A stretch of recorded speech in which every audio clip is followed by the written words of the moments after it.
Hello বন্ধুরা, good morning. সব কেমন আছো? সকালবেলায় তোমাদের সামনে চলে এসেছি। আমি এখন ম্যাথ প্র্যাকটিস করছে। গুড মর্নিং বলো। Good morning.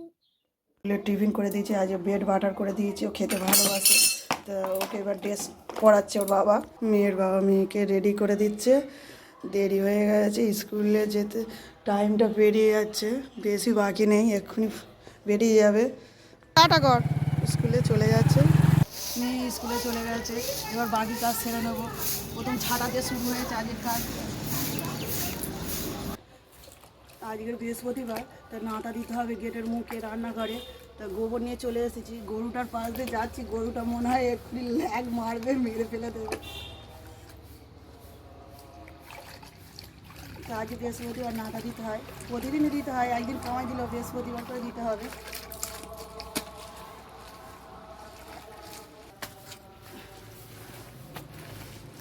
এটা দেওয়া হয়ে গেলে রান্নাঘরে যাবো। সব হয়ে গেছে।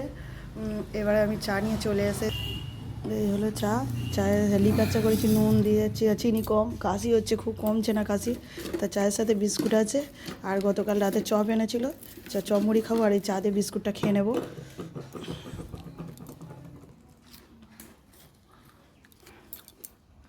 প্রতিদিন সকাল হলে এই কাজ সেরেই মাত্র রান্না বসা। তা আজকেরও চলে এসেছি, নিয়ে চলে এসেছে কাটাপোনা মাছ। তা কাটাপোনা মাছগুলো বড় বড়, দাঁড়গুলো বেশ বড় বড় করে নিয়ে এসেছে, পেটিটাও বড়। আজ করব ডাঁটা দিয়ে। গতকাল ডাঁটা কিনে এনেছে, ডাঁটা ছিল, তা ডাঁটা দিয়ে টমেটো কাদা করে, সেই ডাঁটা টমেটো আলু দিয়ে মাছ দিয়ে ঝোল।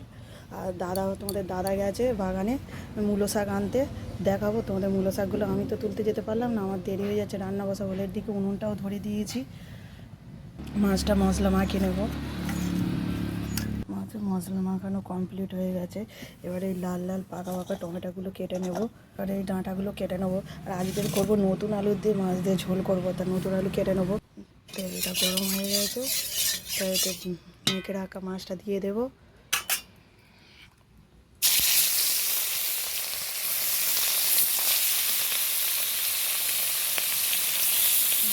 বড় বড় মাছ তিনটে দিলে হবে, পরে বাকি মাছটা ভেজে নেবো।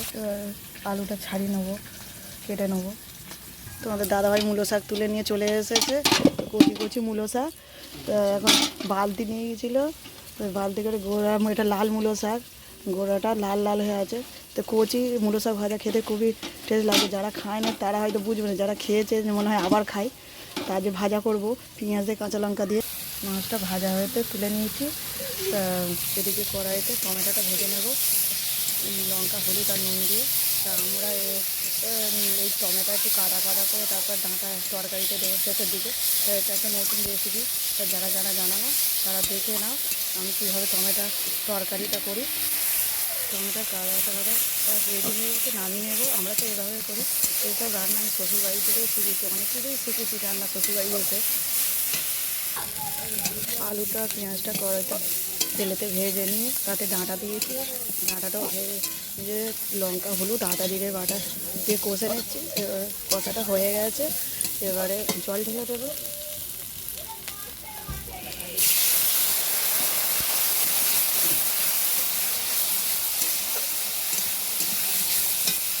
তরকারিটা ঢেলে দিয়েছি, এবার চাপা দিয়ে দেবো। এদিকে আমি কিছু ভিম কড়াই কেটে নিয়েছি, আর কিছু কাটতে বাকি আছে, এগুলো কেটে নেবো। তরকারির আলুটা একটু সেদ্ধ হতে বাকি আছে, এদিকে জল ফুটে গেছে, নামিয়ে নেবো। এটা বাকি আছে বলে তা মূলো শাকটা কেটে নেব, বাগান থেকে আনা মূলো শাক। আলুটা সেদ্ধ হয়ে গেছে, এবার করে কাদা করা টমেটোটা দিয়ে দেব।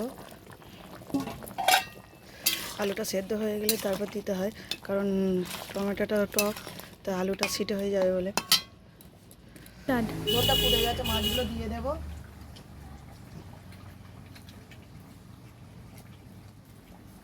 এটা ফুটতে থাক, এদিকে আমার মূলো শাক কিছু কাটা হয়ে গেছে, তো এটা এটা কাটতে বাকি আছে, এটা কেটে নেব। তরকারিটা হয়ে যেতে নামিয়ে নিয়েছি।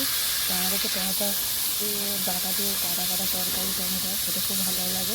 তোমাদের কেমন লাগে? ভালো লাগলে কেমন করে জানাও তরকারিটা কেমন হয়েছে। এদিকে আমি কড়াইতে ডিম কড়াইটা নিয়ে ডিম মাখিয়ে রেখেছিলাম, তেলের উপর দিয়ে দিয়ে ভাজা করে কড়াইটা আমার ভাজা হয়ে গেছে, এদিকে কড়াইতে তেল দিয়ে কাঁচা লঙ্কা পেঁয়াজটা ভেজে নেবো। তো শাকটা ঢেলে দেবো। মুলো শাকে অল্প নুন দিতে হয়, নাহলে নুনটা লাগবে। তো মুলো শাকে কচি মুলো শাক তো জল উঠবে। আর আমার শাকটা বেড়েছে কমছে না কিন্তু। বড়ো মুলোর সাথে তো শাক থাকে, সেই শাক খেতে ভাজা খেতে আলাদা, এই একদম কচি মুলোর শাক ভাজা খেতে আলাদা। এর সঙ্গে সঙ্গে কতটা জল দিতে গেলে।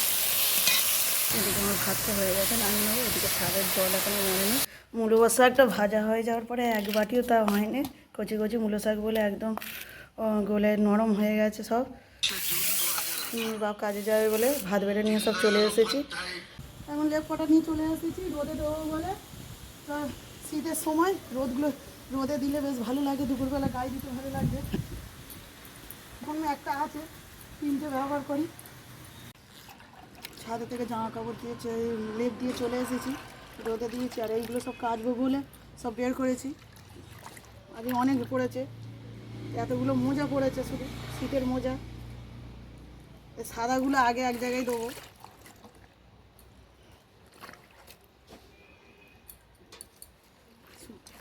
এটা হয়ে গেছে, শুধু এবার কাচ আর বাকি আছে। সব ভিজানো কমপ্লিট হয়ে গেছে, এগুলো একটু ভিজুক, একটু পরে কাচবো।